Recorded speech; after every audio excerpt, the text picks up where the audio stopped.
Now, we put it in our food and some people even bathe in it. But now salt is being used to help treat kids with asthma and other allergies. More than 1 million kids in the UK have asthma.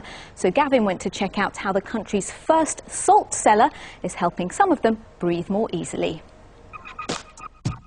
These are natural salt caves. They're really common around Eastern Europe and Russia. For centuries they've had a special use that's only just catching on over here.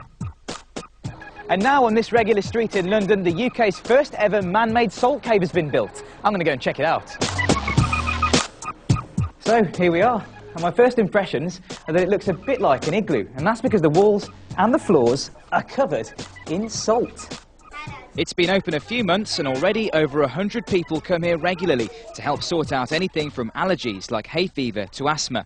And more than half of those are kids. Georgiana, has the salt cave helped you out? Yes, I've had a cough before and it's helped me breathe better. So, how does it work? Well, there's a special climate in the cave and the levels of salt in the air are carefully controlled. The idea is that the kids breathe tiny particles of salt into their lungs while they play. Here's how the medical bit works. When people suffer something that irritates their breathing, like hay fever or asthma, it causes tubes in their lungs to become blocked or swollen by loads of sticky stuff. The idea here is that by breathing in the rock salt, it dissolves that gunge in their lungs and their tubes become free, so they don't suffer from coughing or wheezing. So it seems that this kind of treatment is really good because you don't have to take any drugs or any medicines, and all you have to do is sit back and breathe. So is it proven that this thing can really work?